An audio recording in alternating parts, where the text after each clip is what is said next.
न्यायेन घात्रम नयने वक्त्रम न्यायेन राज्यम लवणेन भोज्यम लवणेन भोज्यम लवणेन भोज्यम।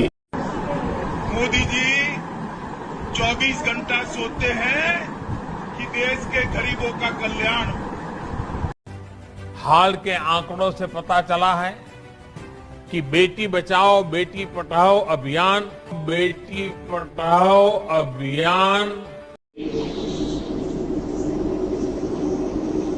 M के गांधी भी मोहनलाल करमचंद गांधी। नमस्कार दोस्तों, एक मशहूर गजल की चर्चित लाइन है, बात निकलेगी तो दूर तक जाएगी। तो अब बात निकल ही गई है तो इसे दूर तक ले जाते हैं। बात क्या निकली है?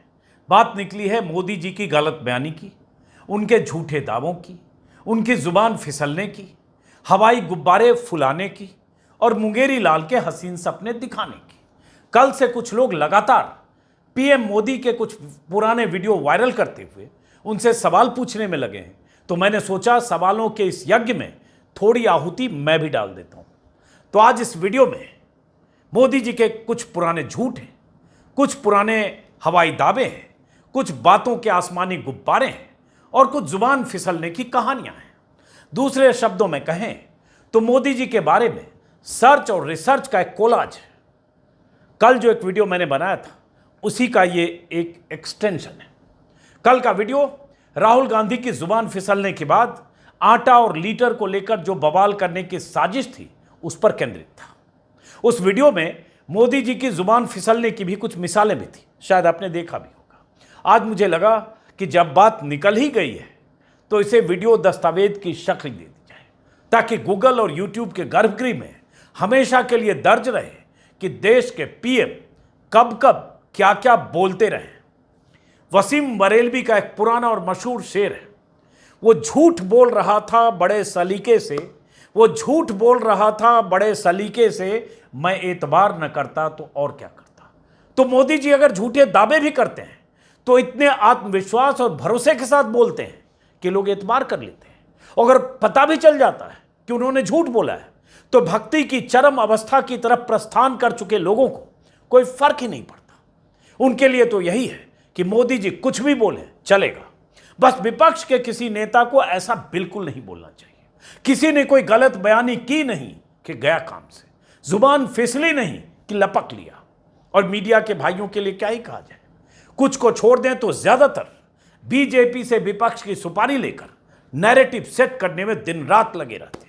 मीडिया का काम तो ऐसे ये होना चाहिए कि देश की सत्ता पर 8.25 साल से काबिज सत्ताधीश्वर से सवाल पूछे, लेकिन उनसे सवाल पूछने की बजाय, उनकी खामियों पर बोलने की बजाय उनके लिए चापलूसी का गलीचा बिछाकर लौटने में लगे रहते हैं।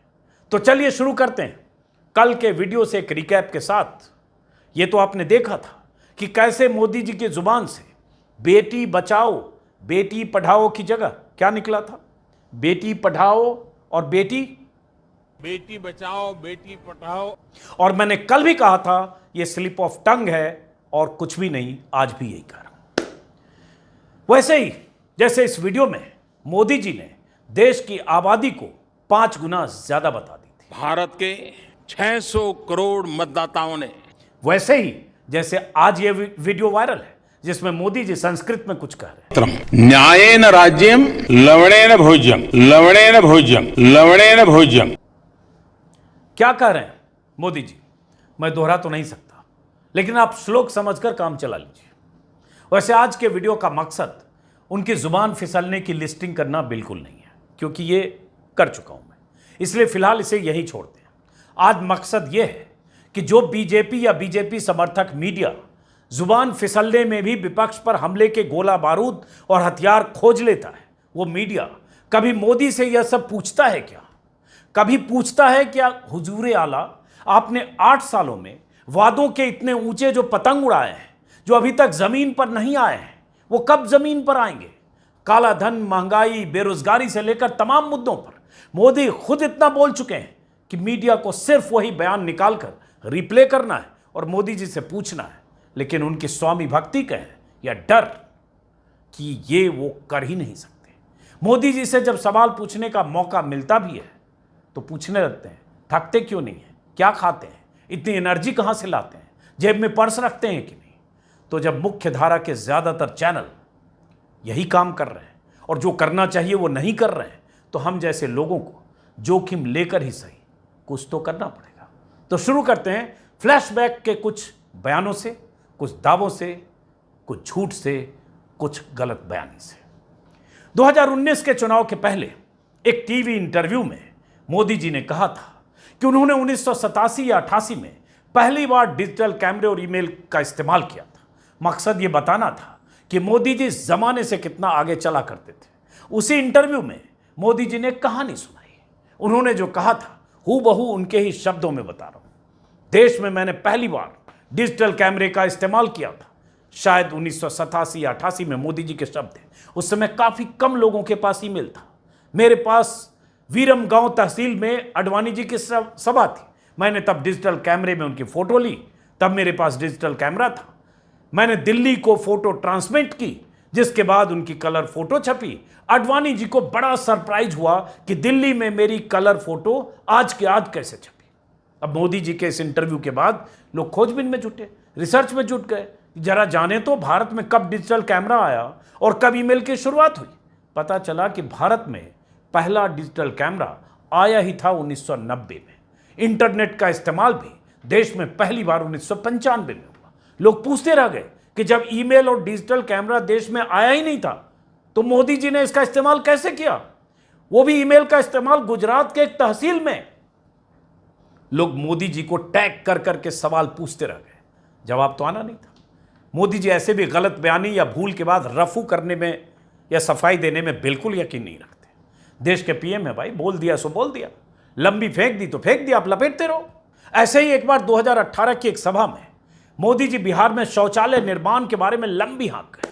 पिछले एक हफ्ते में बिहार में 8,50,000 से ज्यादा शौचालय बनाने का निर्माण कार्य पूर्ण कर दिया है। उन्होंने कहा कि एक सप्ताह में बिहार में 8,50,000 शौचालयों का निर्माण हुआ। जी हां, एक सप्ताह में 8,50,000 शौचालय। लोग कैलकुलेटर लेकर लगे शौचालय निर्माण की रफ्तार जोड़ने। जोड़ घटाव करके हिसाब निकाला कि एक सप्ताह यानी 7 दिन, 7 दिन यानी 168 घंटे। अब इसको 8.5 लाख शौचालय के निर्माण के हिसाब से जोड़िए तो निकला 5,059 शौचालय प्रति घंटे। थोड़ा इसको और आसान करते हुए मिनट में जोड़ते हैं तो हुआ 84 शौचालय प्रति मिनट। अब आप माथा पकड़ के बैठ जाइए या मान लीजिए कि मोदी हैं तो मुमकिन है। ऐसी बातें मोदी करते रहे। 2018 में कर्नाटक की एक रैली में चुनावी भाषण के दौरान मोदी नेहरू को घेरने के चक्कर में ऐसी ही गलत बयानी कर गए। उन्होंने कहा 1948 में भारत ने पाकिस्तान से युद्ध जीता, फील्ड मार्शल थिमैया के नेतृत्व में। लेकिन उस जनरल थिमैया को उस समय के पीएम नेहरू और उनके रक्षा मंत्री कृष्ण मेनन ने बार बार अपमान किया। तथ्यात्मक तौर पर मोदी यहां भी गलत बोल गए, क्योंकि कृष्ण मेनन देश के रक्षा मंत्री 1957 में बने थे। जनरल थिमैया आर्मी चीफ बने 1957 में। उसी रैली में जनरल करियप्पा का जिक्र करते हुए मोदी ने यह भी कहा कि 1962 में भारत चीन युद्ध के बाद कांग्रेस ने उनके साथ बुरा बर्ताव किया। यहां भी मोदी तथ्यात्मक तौर पर गलत थे, झूठ थे। जनरल करियप्पा 1962 के भारत चीन युद्ध के 9 साल पहले ही रिटायर हो चुके थे। ये बताइए कि पीएम रहते कोई शख्स ऐसी गलत बयानी कैसे कर सकता है, तथ्यों के साथ कैसे खिलवाड़ कर सकता है? क्या यह उनकी रिसर्च टीम की गलती थी? यह जानबूझकर कही गई बात? मोदी ने सफाई देना भी जरूरी नहीं समझा। कर्नाटक की उसी रैली में पीएम मोदी ने और भी कई बातें कही। कांग्रेस को टारगेट करने के लिए यह भी कहा कि भगत सिंह जब जेल में थे तो कोई कांग्रेसी उनसे मिलने नहीं गया था, जबकि तथ्य यह है कि 10 अगस्त 1929 को जवाहरलाल नेहरू खुद भगत सिंह से मिलने गए थे। इसके ऐतिहासिक दस्तावेज भी है। मोदी की एक खासियत है, कुछ भी बोलकर निकल लेते हैं। लोग उन्हें ट्रोल करते रहते हैं। विपक्ष तथ्य और दस्तावेज लेकर उन्हें गलत साबित करने की कोशिश करता रहता। मोदी जी पलटकर खुद को करेक्ट करना कभी जरूरी नहीं समझते। वो मानकर चलते हैं कि गलत सलत भी बोल दिया तो अपने समर्थक यकीन ही कर लेंगे। लोग कर भी लेते हैं। व्हाट्सएप पर जो उनके पास सब कुछ आता रहता है, वही उनके समान ज्ञान की कुंजी भी है और सिलेबस भी व्हाट्सएप। बाकी सब बेमानी है। 2018 में ही मोदी एक बार बनारस के पास मगहर में अपनी जनसभा में बोल गए कि यहां कबीर, गुरु नानक और बाबा गोरखनाथ ने एक साथ आध्यात्मिक चर्चा की थी। कुछ हिस्से यहां सुनिए आप। यहीं पर संत कबीर, गुरु नानक देव और बाबा गोरखनाथ जी ने एक साथ बैठ करके आध्यात्मिक चर्चा की थी।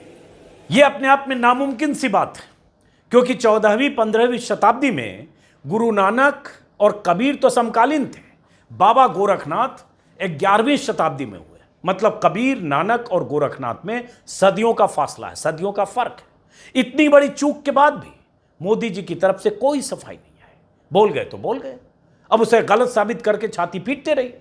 अब पता नहीं मोदी जी अपने दिव्य ज्ञान से ये सब बोलते हैं या उनके लिए भाषण लिखने वाले लोग इंटरनेट से गलत रिसर्च करके कुछ पॉइंट लेकर उन्हें देते हैं और वो कहानी बनाकर सुना देते हैं, फैला देते हैं। अब ये तो मोदी जी ही बेहतर बता सकते हैं, हम लोग आकलन नहीं कर सकते। कई बार ऊंची हाँकने, ऊंची फेंकने नहीं कर रहा हूं, ठीक है, तो कई बार ऊंची हाँकने में भी मोदी जी का जवाब नहीं। बातों का गुब्बारा फुलाकर ऊपर छोड़ देते हैं। अब वो गया आसमान में, पकड़ते रहो। जैसे 2019-18 में सिक्किम एयरपोर्ट के उद्घाटन के वक्त मोदी जी बोले कि भारत में अब 100 एयरपोर्ट चालू हैं। आजादी के बाद 2014 तक यानी 67 सालों में सिर्फ 65 एयरपोर्ट बन पाए, जबकि उनकी सरकार ने 4 साल में ही 35 नए एयरपोर्ट बना दिए। मोदी के इस दावे का सच से कोई रिश्ता नहीं था। उसी समय कई वेबसाइट ने जानकारी जुटाकर सिविल एविएशन मिनिस्ट्री की सरकारी रिपोर्ट के हवाले से ही मोदी जी की गलत बयानी की पोल खोल दी। आज तक की फैक्ट चेकर टीम ने रिसर्च के बाद खुलासा किया कि 2014 तक 94 एयरपोर्ट चालू हो गए थे। ये बात उस वक्त के सिविल एविएशन मंत्री अशोक गजपति राजू ने लोकसभा में कही थी, ऑन रिकॉर्ड है। और 2018 में मोदी सरकार के मंत्री जयंत सिन्हा ने लोकसभा में कहा कि 101 एयरपोर्ट चालू है। यानी मोदी के दावे के वक्त सिर्फ 4 साल में सिर्फ 7 एयरपोर्ट ही जोड़े गए। और तो और उन 7 नए एयरपोर्ट को भी यूपीए के वक्त ही, यूपीए के कार्यकाल में ही मंजूरी मिली थी। मोदी के झूठे दावे के बाद आज तक की टीम ने एयरपोर्ट अथॉरिटी इंडिया से उन 35 नए एयरपोर्ट की लिस्ट मांगी कि भाई दीजिए। मोदी जी ने कहा है, जवाब आया ऐसी कोई लिस्ट ही हमारे पास नहीं। तो आज तक फैक्ट चेकर टीम ने डंके की चोट पर लिखा है, आज मैं देख रहा था वेबसाइट पर, कि मोदी का दावा झूठा है। यहां यह भी मानना पड़ेगा कि 4-5 साल पहले तक कुछ बड़े मीडिया घराने मोदी की गलत बयानी पर ऐसे फैक्ट चेक करके लिख भी देते थे, लेकिन अब वो दौर बदल गया है। और प्रधानमंत्री मोदी के भाषणों में गलत बयानी, झूठ या फैक्चुअल एरर या इतिहास के साथ छेड़छाड़ या जानबूझकर की गई छेड़छाड़ या अनजाने में हुई छेड़छाड़, उसकी अगर लिस्ट बनाए तो लिस्ट लंबी है। दावों की तो बात ही छोड़ दीजिए, कई वीडियो में मैंने बताया है। अब मैं सीरीज शुरू करूंगा तो और 10 वीडियो बना दूंगा, क्या क्या नहीं कहा है काला धन को लेकर और बाकी चीजों को लेकर। और गलत बयानी, इतिहास के बारे में अज्ञानता या जानबूझकर, जैसे कल के वीडियो में भी जिक्र किया था कि जब बिहार में 2014 के पहले गांधी मैदान की सभा में भीड़ में उन्होंने चंद्रगुप्त और चंद्रगुप्त मौर्य के बीच के फर्क को नहीं समझा, गलत बयानी की। सिकंदर को लेकर उल्टा पुल्टा बोले, और तो और तक्षशिला को बिहार में बता दिया जो अभी पाकिस्तान में है। तो ऐसी लिस्ट उस समय मैं देख रहा था, वेबसाइट जरा सर्च किया तो बहुत सारी वेबसाइट पर 14, 15, 16 ये सब उस समय छपते थे। जैसे बीबीसी में देखा 11 ऐतिहासिक गलतियां जिनके चलते हुई मोदी की खिंचाई। अब लेकिन ऐसे अब नहीं छपता। ये 2016 का है, मतलब आज हम हैं 2022 में। अलग अलग अखबारों में भी, भास्कर, अमर उजाला में भी। उसी में मैं देख रहा था कि 2014 के चुनाव के पहले महात्मा गांधी का नाम उन्होंने कह दिया था मोहनलाल करमचंद गांधी। मोहनदास करमचंद गांधी हैं, गुजरात के रहने वाले मोदी जी हैं। साबरमती के संत तूने कर दिया कमाल, और साबरमती फ्रंट पर जो कायाकल्प करके मोदी जी उसकी वाहवाही भी लूटते हैं, गांधी का नाम भी बहुत लेते हैं। ये अलग बात है कि उनके जो चेले हैं और भक्त हैं वो सावरकर के भक्त हैं और गोडसे के भक्त हैं, लेकिन गांधी का नाम भी मोदी ने गलत लिया। तो राहुल ने अगर आटा को लीटर में कहा, जो आगे अगले सेकंड में करेक्ट किया, उसको तो वायरल किया। यहाँ तो गांधी का नाम गलत ले, वो आदमी जो गुजरात का मुख्यमंत्री रहा 12 साल और देश के प्रधानमंत्री का दावेदार था। ऐसी लिस्ट एक 11 गलतियों की बीबीसी की वेबसाइट पर मैं देख रहा हूँ, जो तथ्यात्मक तौर पर अलग अलग उन्होंने कहा। आज़ादी के समय $1 की कीमत 1 रुपये के बराबर थी, जो गलत जानकारी थी उनकी। ऐसे ही कुछ कांग्रेस के इतिहास के बारे में, ऐसे कुछ देश के इतिहास के बारे में, ऐसे कुछ अहमदाबाद के इतिहास के बारे में, ऐसे ही कोणार्क के सूर्य मंदिर के बारे में उन्होंने पीएम रहते उन्होंने कहा, अमेरिका में कहा कि ये कोणार्क का सूर्य मंदिर 2000 साल पुराना। उस समय भी उनकी खिल्ली उड़ाई गई, मजाक उड़ाया गया, ट्रोल किया गया। तो उनके भाषणों में ये सब होता रहता है, लेकिन कोई दिखाता नहीं है, कोई रिप्ले नहीं करता है, कोई सवाल नहीं पूछता है। ये तो हुई भाषणों की बात। ये बात इसलिए की क्योंकि राहुल गांधी के भाषण के एक टुकड़े को काटकर परसों ट्रोल किया गया था, जो वीडियो आपने कल देखा है। लाखों लोग मेरे यूट्यूब और फेसबुक पेज पर देख चुके हैं। तो इसलिए ये कहना जरूरी था कि जुबान फिसलना, स्लिप ऑफ टंग किसी से भी हो सकता है, वो कोई गुनाह नहीं है, और उसको भी अगर तुरंत अगर करेक्ट कर लिया। लेकिन मोदी जी जितने झूठे दावे कर चुके हैं, जितने गलत बयानी कर चुके हैं, तथ्यात्मक तौर पर गलत कर चुके हैं, मुझे याद नहीं आ रहा है कि कभी करेक्शन हुआ है, कभी सफाई दी गई, या कभी माना गया कि हमने गलत कहा। नहीं, बोल के निकल जाते। और 2013 और 14 के वीडियो पर तो मैंने कम से कम 10 वीडियो बनाए हैं कि 2013-14 में जो वो कहते रहे, उसको अगर कथनी और करनी के पैमाने पर आप कसना चाहें तो आपको फर्क पता चलेगा। मैं उस पर भी एक सीरीज शुरू करूंगा और एक वीडियो बनाऊंगा। इस बीच ये भी बता दूं, कुछ लोग फ़ोन पर, व्हाट्सएप पर, कुछ मेल भी आए, ट्विटर पर भी, कुछ लोग डराने भी लगे कि बहुत तुम वीडियो कर रहे हो, तुम्हारा भी इलाज होने वाला है, और तरह तरह की धमकियाँ और चेतावनियाँ। तो सिर्फ मैं इतना कहूँगा कि बिहार में हम लोग कहते हैं, ओखल में सिर डाल दिया तो मूसल से क्या डरना। तो ये काम है हमारा, और जो देश की सत्ता चलाएगा, जो देश की सत्ता के शीर्ष पर होगा, जिसकी 1.5 दर्जन से ज़्यादा राज्यों में जिसकी सरकारें होगी, 300 से ज़्यादा सीटें जिसकी होगी लोकसभा में, और जो अच्छे दिन के दावे और वादे के साथ देश की सत्ता पर काबिज होगा, सवाल उससे बनता है, न उससे जो विपक्ष में है, न उससे जिसकी जिम्मेदारी सरकार के तौर पर नहीं। तो ये सवाल पूछते रहेंगे। कुछ खामियाजा मैंने शुरू में भी कहा कि जोखिम मोल लेकर भी अगर पूछना पड़े। तो फिलहाल ऐसे इस सीरीज में, इस सिलसिले में उन तमाम वादों और दावों की भी पड़ताल करेंगे। स्मार्ट सिटी कहाँ बना, कब तक बन जाएगा, गोद लिए हुए गांव का क्या हाल है, कितने गांव गोद लिए, गोद में लिए, गोद से छोड़ दिए, उन गांवों की भी बात करेंगे। और मैं चाहूँगा कि आपके पास भी ऐसी सूचना, जानकारी हो, आपके गांव को गोद लिया, गोद लेकर छोड़ दिया, या गोद ही नहीं लिया, गोद लिया तो विकास नहीं हुआ, आप भी कुछ जानकारी भेज सकते हैं। व्हाट्सएप, ये हमारा व्हाट्सएप नंबर है, नीचे स्क्रीन पर आपको दिख रहा होगा। मेल तो आपके पास है, तो आप जानकारियाँ भेजते रहें। हम चाहते हैं ये कम्युनिकेशन टू वे, दो तरफा संवाद हमारे और आपसे। तो फिलहाल नमस्कार करते हैं, चलते हैं, नमस्कार।